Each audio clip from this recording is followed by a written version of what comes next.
Hello, everyone, and welcome to our second edition of second seminar of this year's edition of online seminars on open science.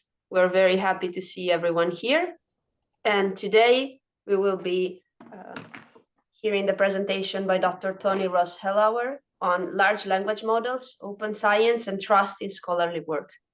So thank you, Tony, for being here. Thank you. Tony is a meta-researcher with a background in information science and philosophy. He's the head of the Open and Reproducible Research Group, which is an interdisciplinary research group based at the University of Graz University of Technology and No Center Research, located in Graz, Austria. And his research focuses on a variety of topics related mostly to the evaluation and governance of research, with a specific focus on open science.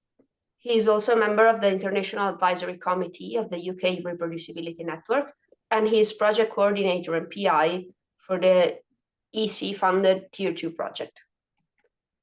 So I will leave the screen and the floor to our speaker now.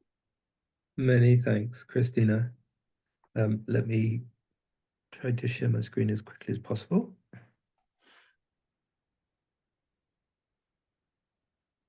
Not so quickly, sorry. I have too many tabs open. In the meantime, I also wish to thank the AIP, the Italian Association of Psychology, for allowing us to use their infrastructure to host these online seminars.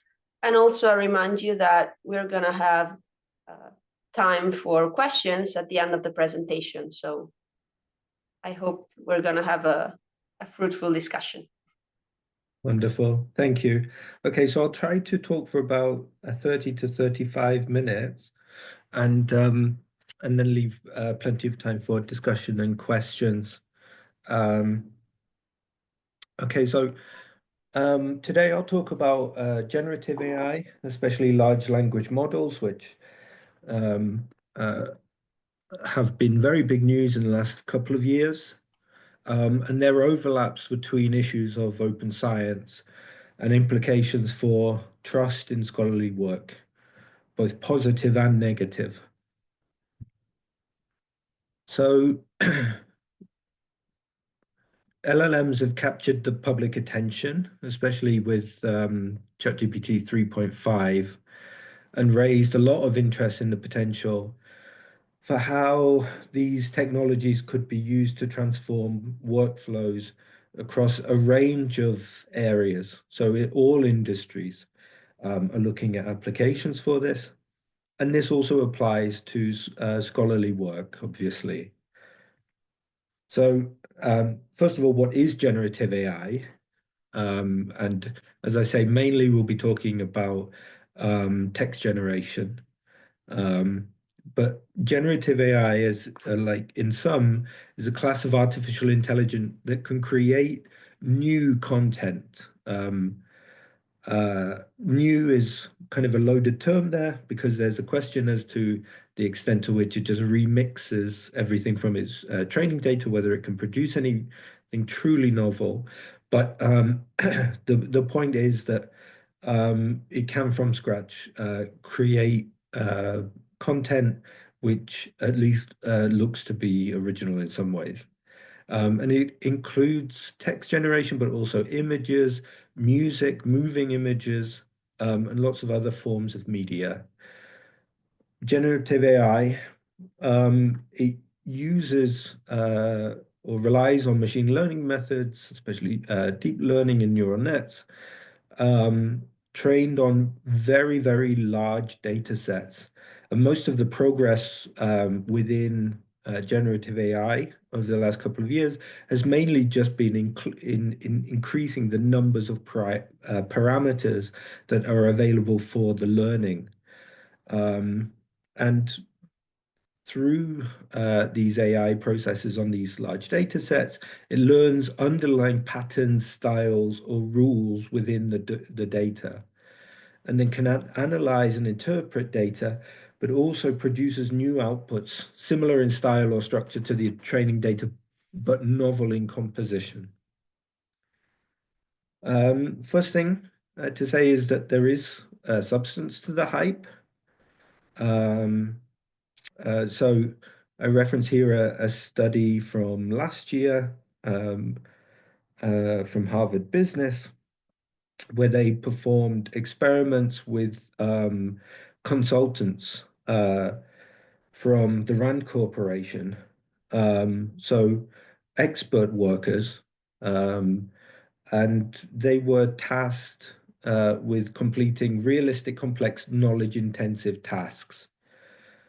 And for tasks where the Gen AI was known to perform well, ChatGPT 4 increased the speed of task completion by 25%. Um, the uh, um, the the outputs were humanly reviewed, and rated, and the outputs created with the help of ChatGPT were more than 40% found to be of 40% higher competence quality, and the level of task completion was up by 10%. So you can see already huge efficiency gains, but maybe also quality gains to be reaped from this technology on knowledge-intensive tasks. But where the task was beyond the known utility, a bit too complex for that current model, there was an almost a 20% decrease in the correctness of results. And we'll talk about why incorrect results might be a product of generative AI in a second. As I said, the main growth trajectory is just throwing new parameters at the into the training data. More and more text brought into the training data increases the number of parameters into the billions from which the models can learn. And so just over the last 4 years or so, we've seen what some people have called a Cambrian explosion of the amount of data that's being now included in these models. The models exhibit emergent capabilities beyond simple textual comprehension and prediction. So generative AI, these are general purpose large language models. In this case, they aren't trained for specific purposes. They aren't trained and optimized to be able to pass a law exam, for example, but they are found to be able to do so because of the amount of information contained there. And there are lots of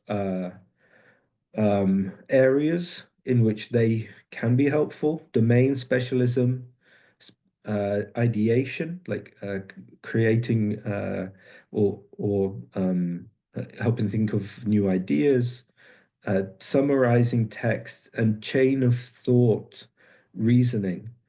The last I mentioned, because some of these capabilities are identified through user interactions. There was a quite famous paper now from a couple of years ago where it was found that for logic tasks where the LLMs were performing particularly badly, just telling it to think step by step. So rather than jumping from a from the kind of initial question and aiming at the answer, if you tell it to break it down into simple steps of logic steps, not telling it which logic steps, but just telling it to think step by step, then this improves capabilities as well. So there are some emergent properties which are being found through user interaction as well.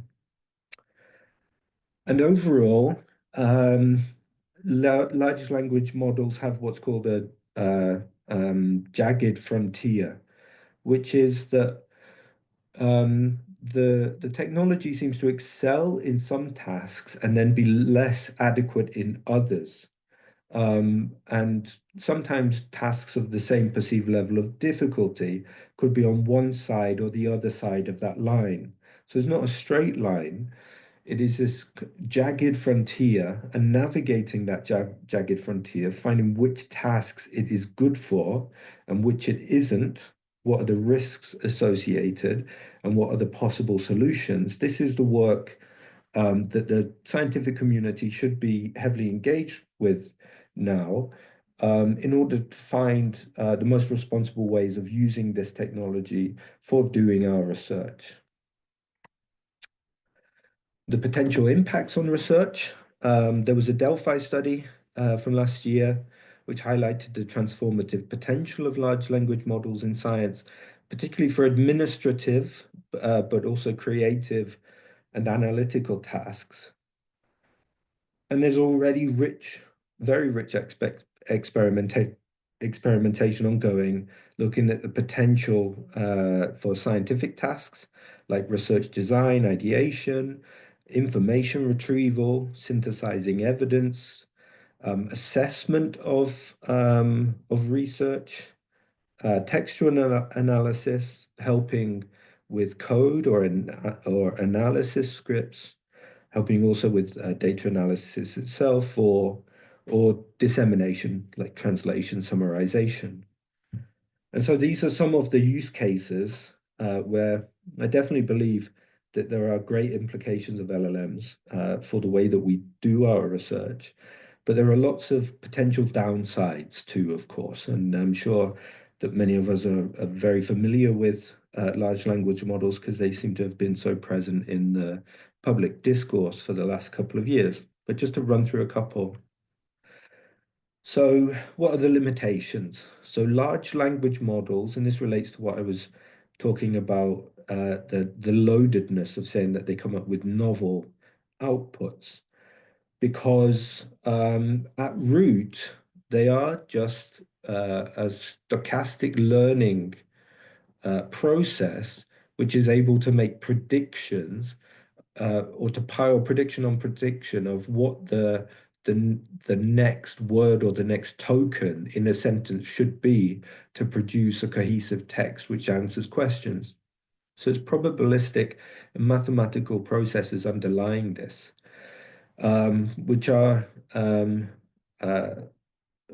which means that the machines aren't really thinking, of course. And so there's two problems, and I refer you to this paper by Emily Bender and colleagues on the dangers of stochastic parrots. And so a couple of issues. First, there's the problem of misinformation, which means that lacking understanding of underlying semantics, then large language models are very prone. They've improved considerably, but they're still prone to what are called hallucinations, just creating plausible looking text, but that just is plain wrong. And the best example of this is ChatGPT just inventing citations out of whole cloth, for example. And they have a problem also of bias, of course. And that's that they just repeat what they've learned, you know? And so what is the training data that is being used for these large language models, and what are the biases that are contained within it? We know we live in a world of various biases and hegemonies. Um, hegemonies. Um, so what are the issues of how representative the data is, and how does that relate to what outputs they give us? More on that point, they tend to reflect if much of this information is scraped from the internet.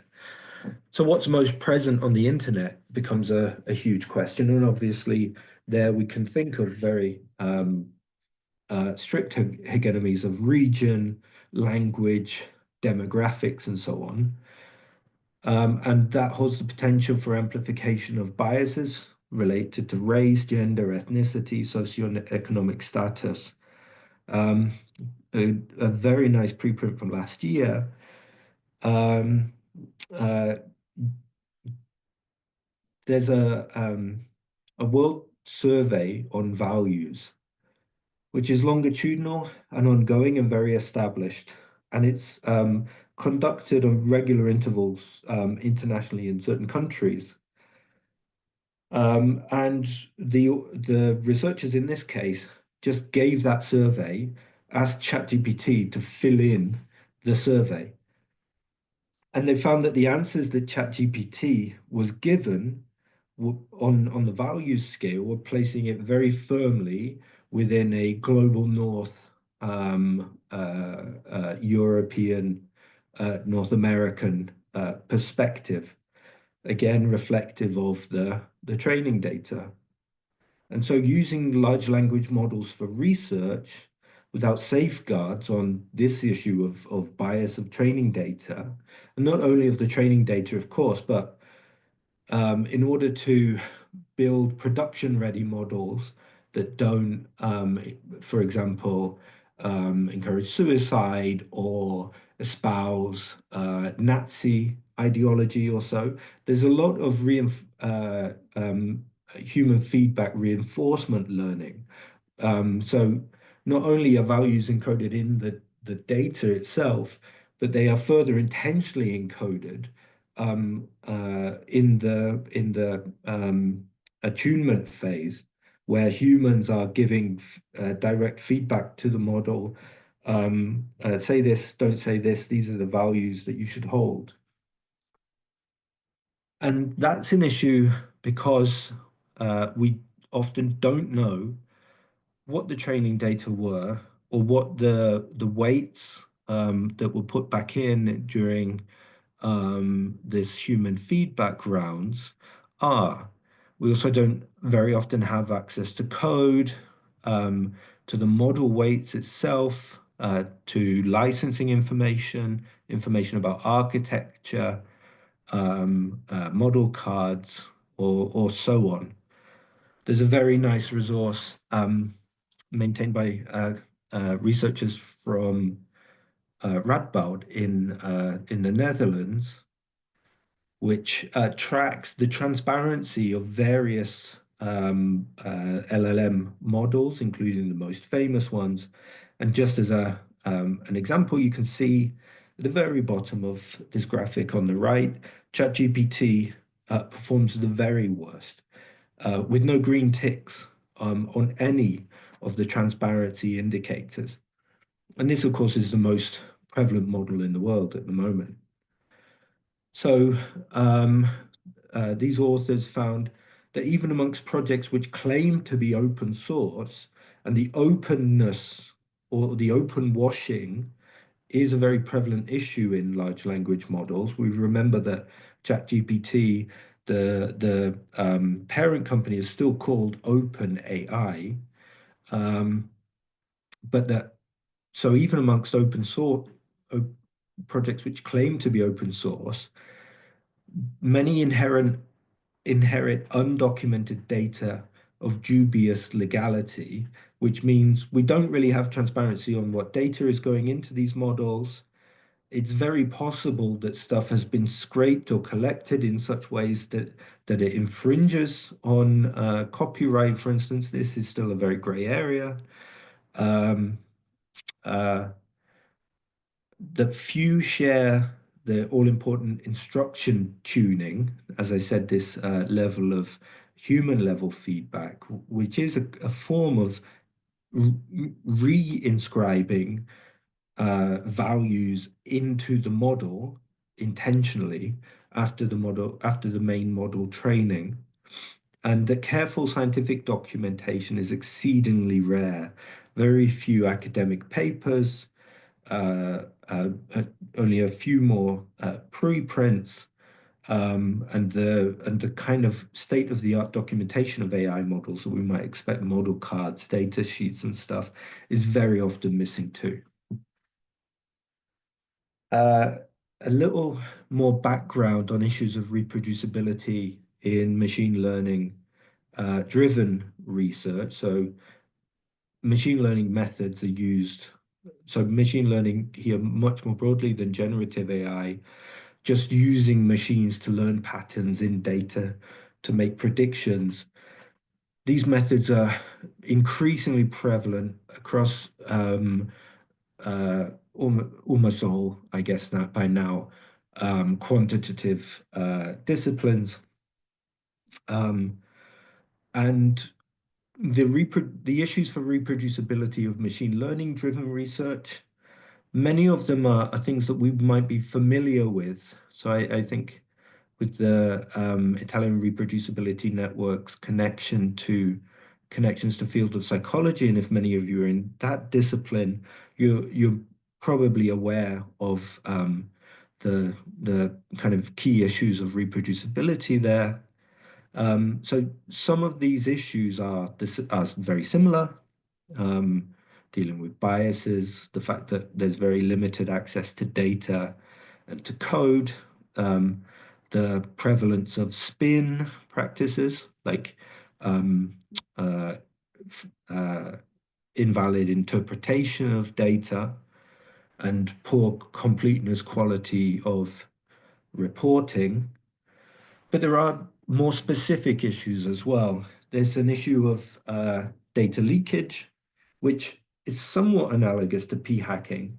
It basically means that when you train machine learning models, very often you want to test or benchmark them. And in order to do that, the best practice is to take a data set and then to split it, like to keep 30% or so of the data to the side, not train on that data in order that you can use that for testing later to check the model performance. But there are multiple ways in which this doesn't always happen so well.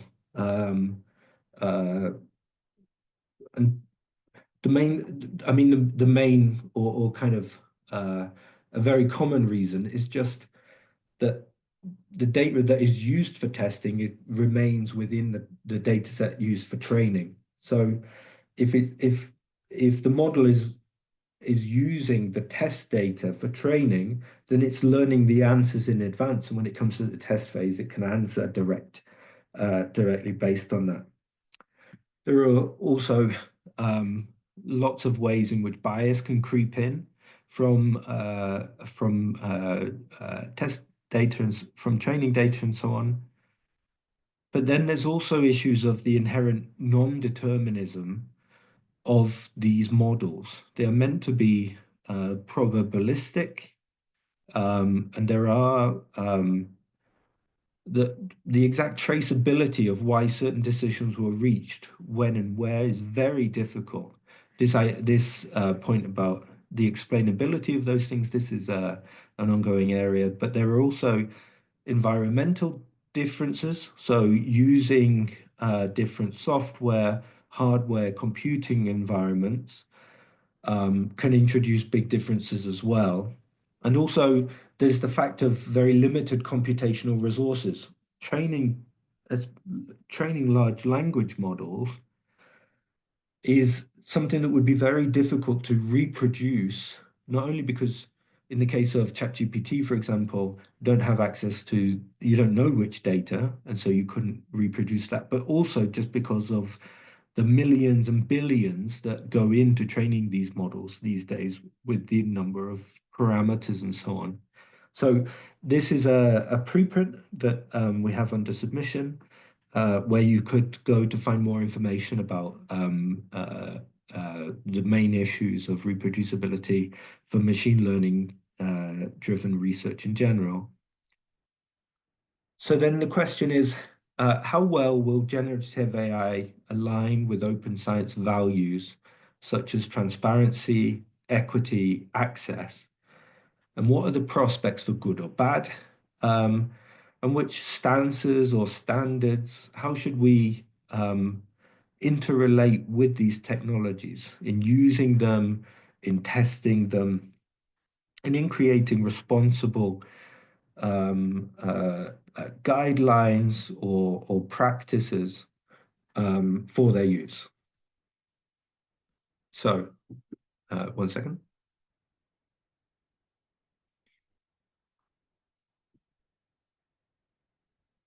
in thinking about open science, the first thing that I'd like to emphasize is that open science is a plurality. It's many things to many people. There are some kind of underlying principles which are very often similar. But in the first case, open science it involves some really quite diverse open practices, which maybe don't have direct relations to each other. So making scientific publications open, for example, is a very different problem than making research data open, you know? The specificities and path dependencies of the scholarly publishing industry, for example, and the reform of this is different from an area such as open research data, where the infrastructures and standards and practices are a lot less set in stone already, and in some cases they don't exist yet. There's also, like, if we're making educational resources open or trying to share open source software, source code, or make hardware open, there's also the need to support that with open science infrastructures and to use this for engagement of societal actors. This is the image here is from the UNESCO recommendation on open science from 3 years ago. And we see there on the left, the variety of values that open sciences claim to espouse: quality, integrity, collective benefit, equity, fairness, diversity, inclusiveness. And on the right, we see that UNESCO, at least, translated this into certain principles of transparency, scrutiny, critique, reproducibility, equity, responsibility, accountability, collaboration, participation, and sustainability, for instance. These are all all, of course, very laudable aims, but maybe you can't have them all at the same time, and maybe there are trade-offs, and maybe there are specificities of the way that we introduce open science, which mean that some paths are better than others, and maybe we haven't always used the best paths in the past. So I raised the question of whose open science? Open science for whom? Who is deciding what is open science, what the priorities are, what we should do, how things should be implemented? So to restate what I said previously, open science is not a unified ideology, but a diverse bunch of principles and practices. Diverse practices from open access to open fair data, etc. For me, the key aims, I've always kind of boiled it down in my head at least, to the key aims being accessibility of knowledge, transparency regarding knowledge creation processes, and participation of populations within knowledge creation processes. And what's prioritized by whom will impact the kind of open science we get. We know we live in an unequal world, and factors like region, gender, discipline, access to resources shape the possibilities of participation in an open science world. And there are various routes to implementation of open science, but the how is crucially important. So as an example, equity and inclusion are often stated as core aims. We saw that in the UNESCO recommendation, but this hasn't always been borne out in practice. And I think generally there's been an assumption that if we make knowledge accessible, if we make our papers open access, for example, or publish our data, that this will ensure equity. And before I move on, I just want to flag, in case you're not aware of it, one of your fellow country people, the wonderful Sabina Leonelli, who's now in Munich, in Germany, has this short book, quick read, called The Philosophy of Open Science, where she really digs into this issue a lot more. But for now, just a flag to a paper of ours, which was on dynamics of cumulative advantage and threats to equity in open science.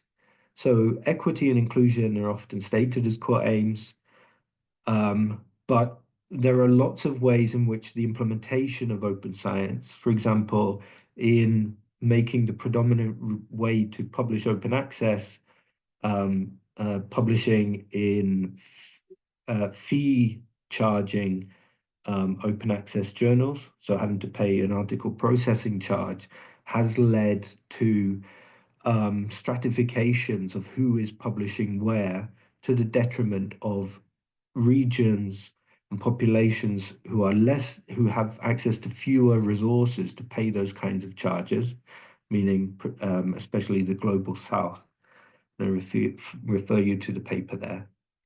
Okay, so this is kind of the last section.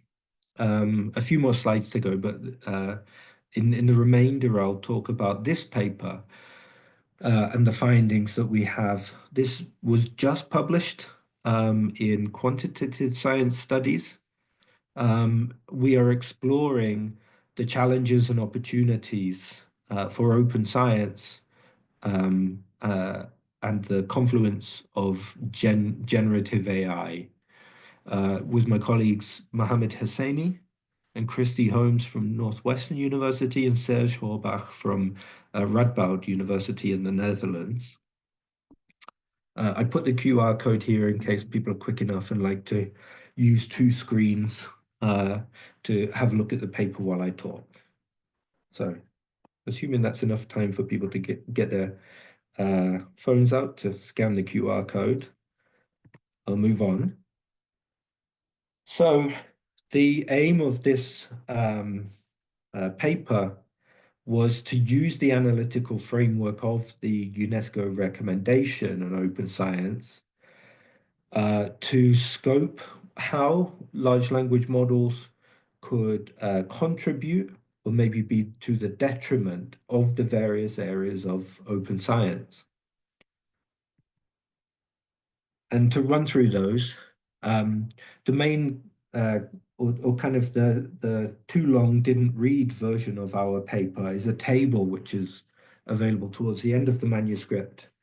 And these are screenshots from that table where we just break down the particular pros and cons. So here, the first I'd like to flag is the possibility to transition from just open but to meaningful and equitable access to knowledge. So as I said earlier, just putting things online, making them open, quote, doesn't ensure equity or equity of participation.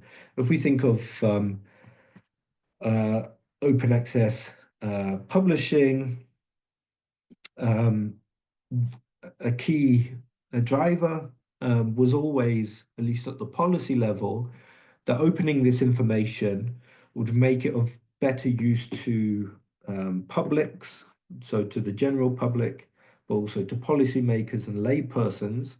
But even having enabled that physical access, there's a lack of what we might call cognitive access. If I read a paper about high energy physics, it is in another language to me. It's not cognitively or meaningfully accessible to me, for example. And here, large language models could really help. For a long time, we've had lay summaries of articles, so articles written in, or summaries of work written in plain language for various populations. But now with large language models, there's a possibility that we could use that, create such lay summaries on the fly, and also that people will be able to have a dialogue with the tool about what certain things mean and ask for certain points of clarification and so on. There is an issue here, of course, a big elephant in the room of that, which is the potential for hallucination, and misinformation. And if we're thinking of a chatbot which helps you understand the health literature, for example, the potential risks there are very big. They might give false medical information or so on. So there's obvious need for work to road test that before they'll be truly ready for many use cases. On the other downsides, large language models are really fueling a problem in publication, which is the remarkable growth of what are called paper mills. These are organizations which manage to get papers published in academic journals and then sell authorship on those papers. Maybe those papers are sometimes completely fake, and large language models help with this kind of generation, and the use of large language models within the literature is no doubt increasing, and much of it is undetected at the moment. And also the issues of bias and misinformation about science, as I flagged earlier. If we think of the main kind of public scientific debates over the last couple of years, like COVID and vaccinations, for example, these are very sensitive issues with lots of potential for the amplification of false information through social media, for example. So there are potential huge negative implications if these tools are not put in place safely and responsibly. Another use case would be to support documentation of research. So open science has become, in the eyes of quite a few people, an administrative exercise now. It means more documentation before research through pre-registration, after research by needing to curate and share data, which means full documentation of it, and including analysis scripts and so on. And I'm not saying that these shouldn't be done. They absolutely should be. But the point is that the many researchers see these as taking away from the research time, and see it as adding to their administrative overload. And not necessarily that I agree with that perspective, but I definitely appreciate it. And large language models have a great possibility to help here in synthesizing templates, suggesting standards, tools, and so on, or helping in text generation for data management plans, for example, and other documentation. There is, though, the possibility regarding open data that you can, well, it's already possible to just ask these tools, generate me a data set which supports this specific hypothesis. At the moment, it's not very elaborate and is quite easily detected, but in the future it probably won't be. And so in the past, we've had a lot, like in psychology, of p-hacking, tailoring data to produce, or torturing data until it produces certain conclusions. There have been some issues of just fabrication, very famous cases that maybe some of us know about. But now there is a tool which probably will be able to just generate you a whole data set, which in the future might be undetectable, which supports a specific hypothesis and shows that, or at least falsely validates the research work which wasn't actually done. There's issues of worsening reproducibility and integrity by enabling the use of unvalidated mathematical and statistical methods. I'm speeding up now, we're almost there.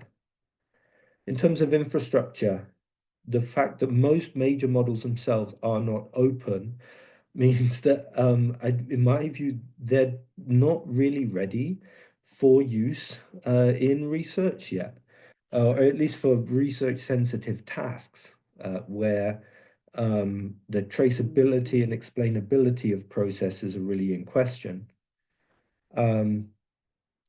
Within open engagement of societal actors, as I've said, there's the potential for these large language models to be knowledge brokers or intermediaries, helping engage and explain science, and as well as playing a role in citizen science in the future. But there's also a possibility of increasing likelihood of technological dependence and therefore inequity, because the access to these technologies will not be equally distributed.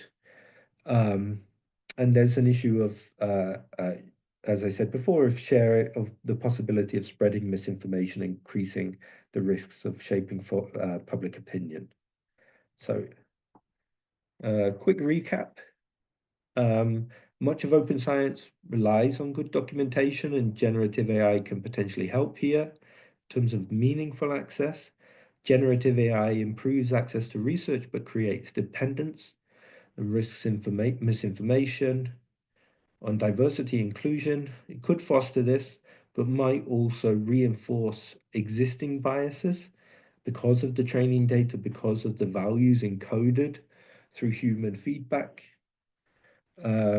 Transparency, there's a dependence on large commercial vendors operating in transparent models, which should be avoided. I think in general, open science, within the UNESCO recommendation, it's great to see that there's this great recognition that the infrastructures that we use to do open science should themselves be open, community governance, open source, and so on. Because using intransparent models will impact on reproducibility, and there's a potential for future commercial lock-in of platforms. And then regarding resource intensity, there's also a huge question about the environmental and sustainability costs of generative AI. To generate a paragraph of text, it uses about 10 bottles of water just for the cooling processes at the data center. And so there's lots of questions about the sustainability of generative AI for many, many of the proposed use cases. Does it make the most economic sense, the most environmental sense, and so on? And so our paper ends with some recommendations, but in the interest of time, I'll leave that and encourage you to read the paper. And yeah, some final conclusions. Caution is necessary. There's lots of potential, and in general, I'm very, very bullish on a lot of those issues. I think there is great potential use cases ahead, but misinformation and bias are obvious issues, as well as model transparency and sustainability, especially beyond that jagged frontier. Over-reliance on the outputs of these models without verification could certainly compromise the reproducibility and reliability of research. We need to prioritize open source models for fairness, transparency, and reproducibility. We need proper checks, validation, and critical assessment.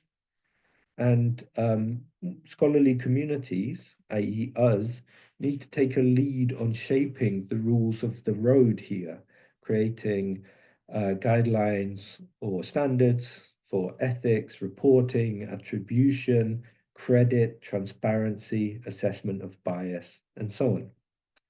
So with that, I'm finished. Time check. Oh, I did not leave as much time for questions as I thought. I apologize. But with that, I'll stop, and hopefully we still have enough time for questions. My apologies. Oh, don't worry, I'm sure we'll have time enough for questions. Okay, sorry, well, it was just from now. Massimo asks if you could paste in the chat the DOI of the paper. So Yeah, sure. you can just click on it. Okay. And okay. And now you should all be seeing, before we start with the questions proper, a pop-up for the certificate of attendance. So anyone who needs a certificate of attendance, please enter your email now. If you do not enter your email now, we will not be able to send you the certificate. And while we do that, I think Christina has a question.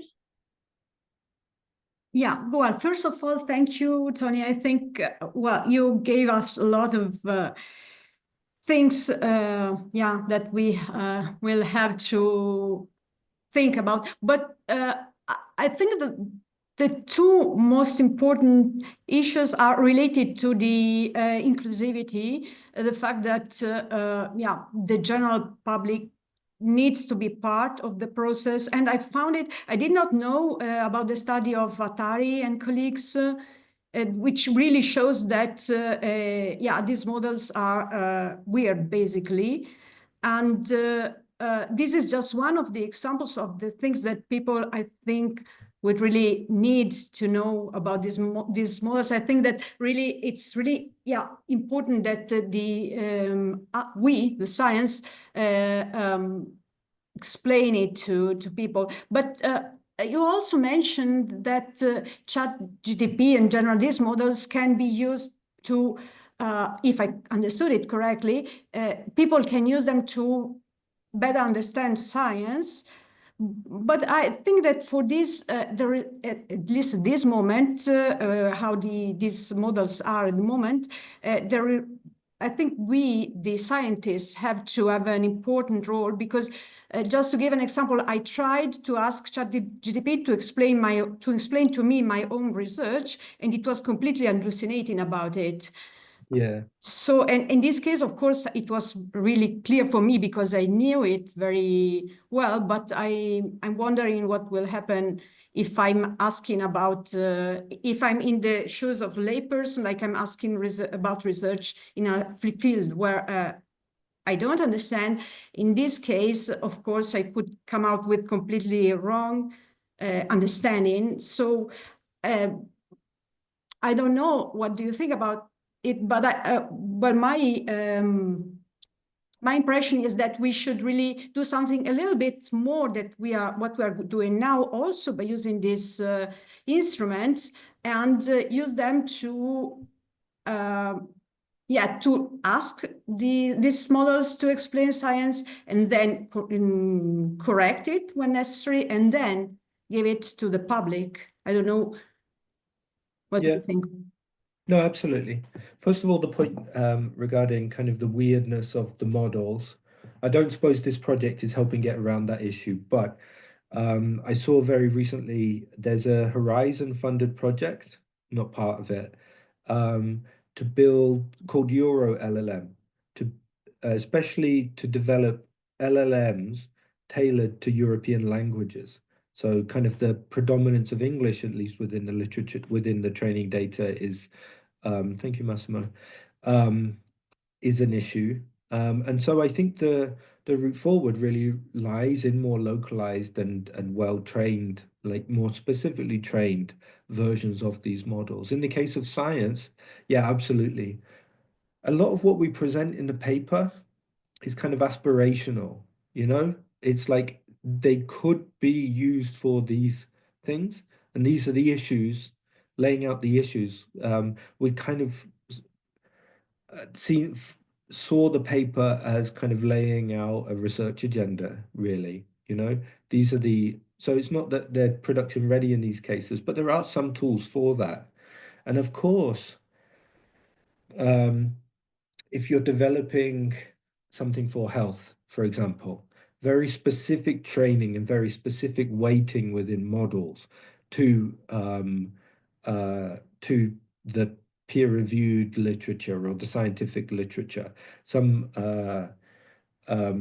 learning to infer between or to infer broad conclusions across papers and this kind of thing. There's lots of training work to be done on the model side. And then also, exactly as you say, none of these models, it's not like you put the training data, set the algorithm to go, like baking a cake, you mix the cake, you put it in the oven, and then take it out, and you can eat it. All of these models go through various rounds of human feedback. And the point is, who are the humans doing the feedback? And so if you're training one for science, of course, then it would make sense to involve scientific experts in that. Yep.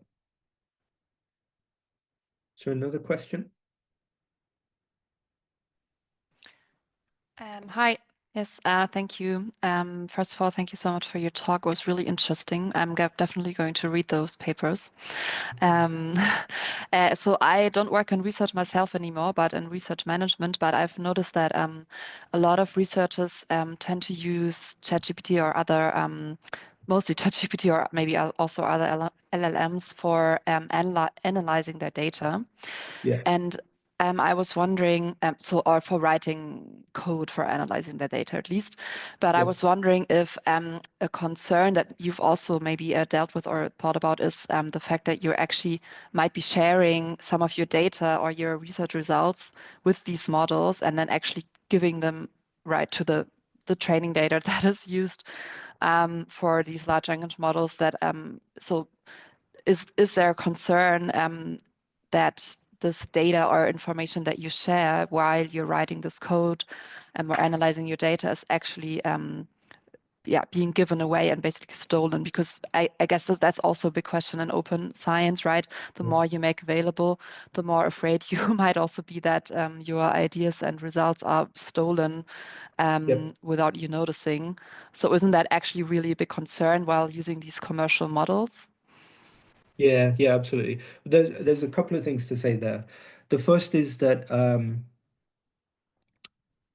uploading sensitive data, for example, to ChatGPT, you should not, because I think you instantly breach data protection rules, because just the fact that it goes to America. So that's on the one side. And then on the other, exactly as you say, is how much of this is then being repurposed for training data on the other side. So with ChatGPT, they didn't have any opt-out for that until about a year ago. And then they changed it. So they've got like one article, which is in their news section or something, one page, which says if you want to opt out of having your prompts included in future training, email us at this address, which I did and got no response. And even if I had got a response, I wouldn't trust them, So of course, yeah. But here again, it comes with the autonomy and the governance. And here, especially within the scientific community, we build big infrastructures. We look at the big hole in the ground for colliding large hadrons in Zurich, for example, like CERN. We build big infrastructures, and we definitely have it within our capacities to build large language models which bespeak the priorities and values of the open science community.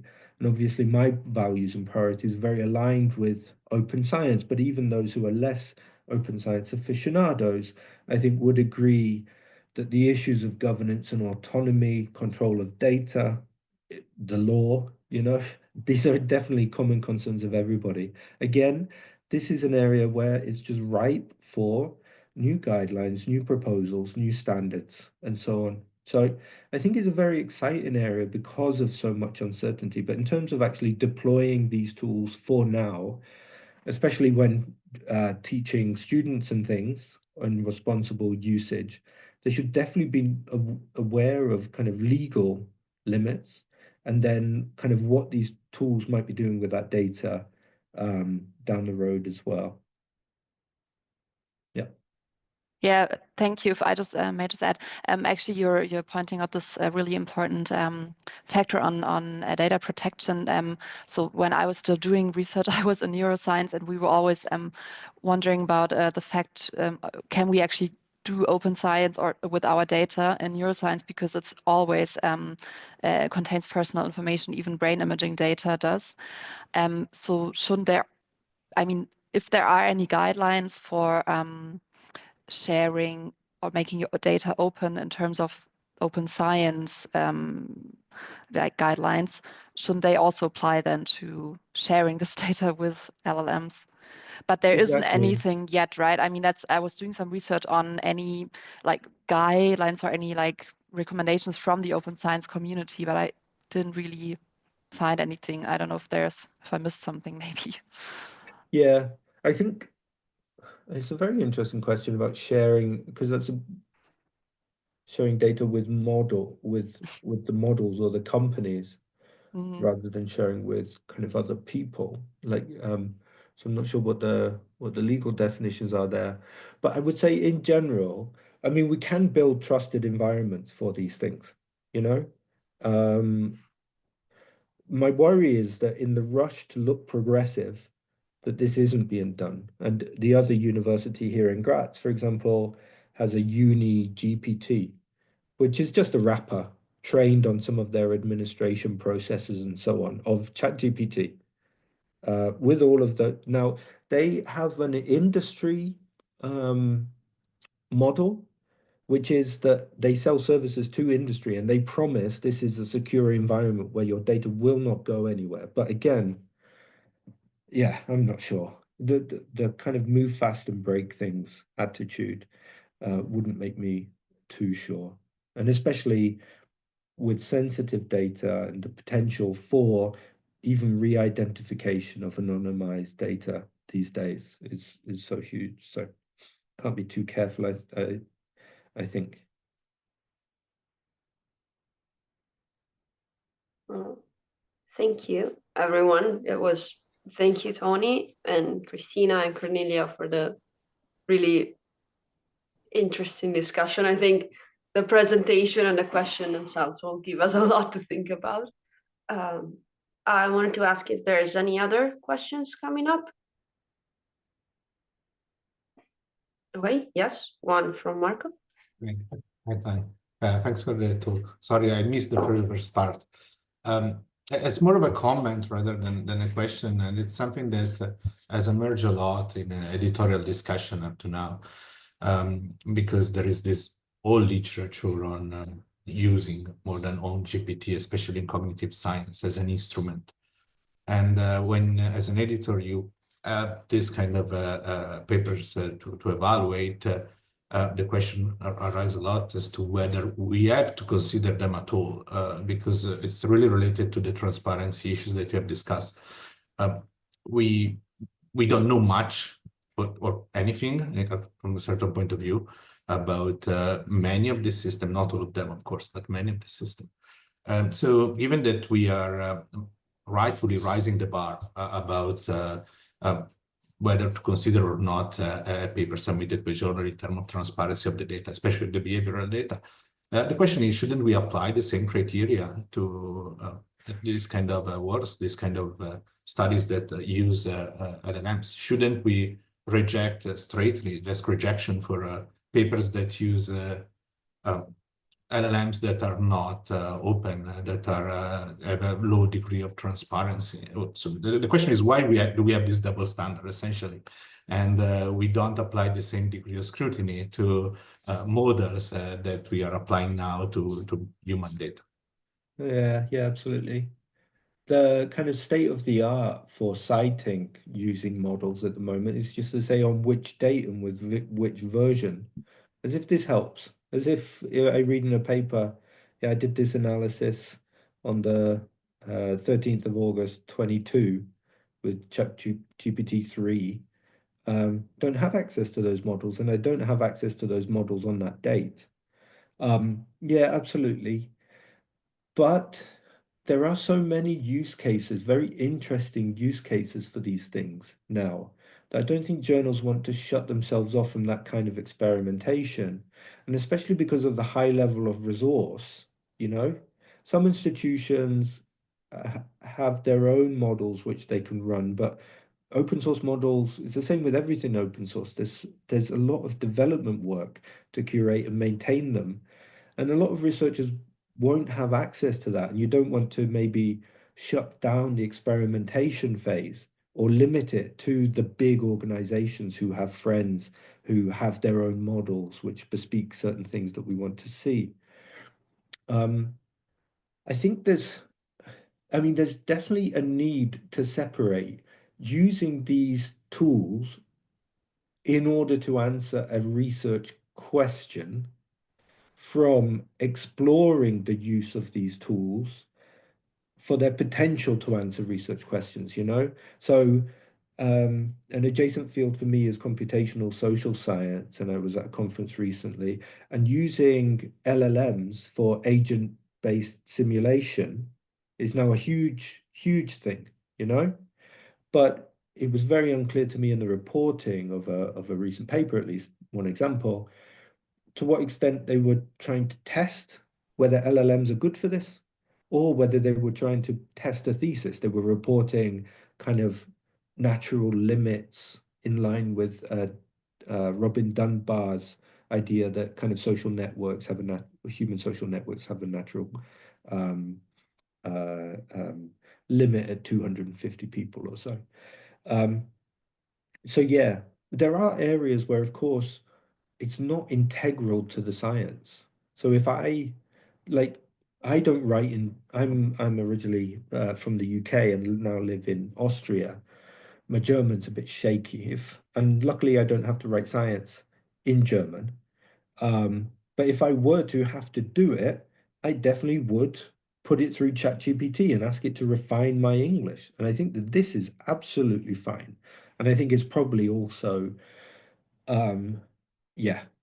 And I think we have to take that into account when trying to estimate the usage of LLMs in scholarly work as well. So, but as long as these things are kind of transparently reported, if you have, for the analysis, given it a data set and said, write me a code in R to analyze for this, you know, and then it's asked you, do you want to use this method or this one? And you haven't like critically scrutinized exactly what decisions are being made in order to run that analysis, then there is a real issue.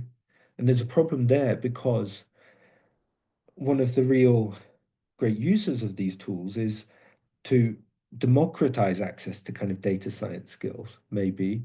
But then the more we rely on these tools, don't have the kind of inherent knowledge to critically analyze the outputs, the even greater the risks downstream. So I think this, I called it in another work, a transparency trade-off between like phenomenological transparency of just being able to use a tool to do a job, and transparency in the kind of explainability sense of being able to understand what's going on within the machine.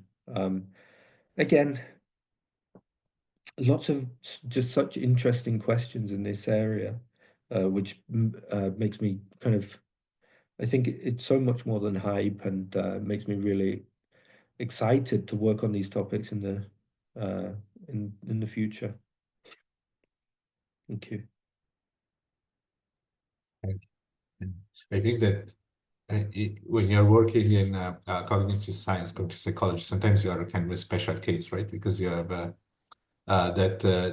these models in a cognitive modeling perspective, they can be used both as instrument as object of study. Yes. And there is this kind of epistemological rift, whether in some cases you are not sure whether these are the explanans or the explanandum, and that makes them very difficult to manage, even from a purely editorial perspective, because of course, in either cases, you would have very different criteria about deciding in terms of is there enough transparency in this work to be considered for publication. Absolutely. And Absolutely. and that's yeah. There's papers I've seen that have used these tools to assess peer reviews for quality, for example. You know, it's exactly the same. Is the paper trying to demonstrate kind of a proof of concept? Or is it trying to say, I've found out that women are discriminated against in peer review? And papers try to do both at the moment. And maybe this is an area where specific guidelines are needed in terms of kind of laying out what you are doing, you know, more concretely within the research aims and the extent to which you have achieved either. Because I have a feeling at the moment a lot of this reporting is doing both at the same time, you know? Absolutely. Yeah, that's definitely the feeling. Yeah. Yeah. Thanks. Great. I'm going to put my email in the chat just in case anybody wants to continue these conversations, because as you can probably tell, I love talking about this stuff. So please feel free to get in contact. I will share the slides with the team.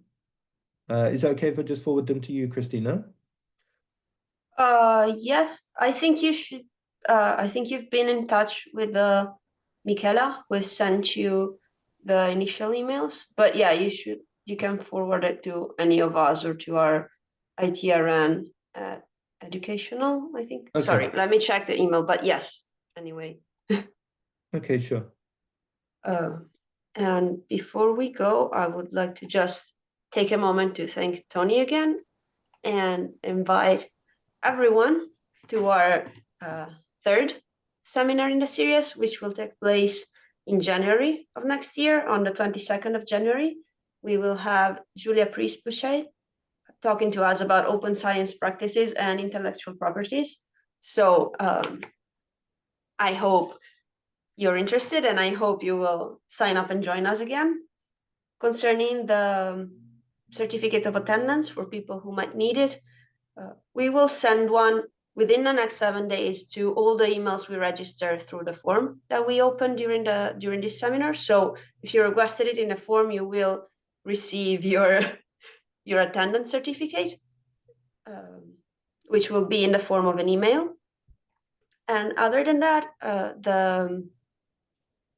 the registration, the recording of the seminar will be uploaded on our YouTube channel. So you can feel free to share it and share it with colleagues who could not be here today. We also updated and opened our new profiles on YouTube. Okay, we already had YouTube, but we also have now Instagram, Facebook, LinkedIn. So if you wanna stay up to date and receive news and notifications when we upload the video recordings or for any of our activities, check out our profiles. Please share, join the community, help us grow so that we can continue to bring interesting content to everyone. Okay.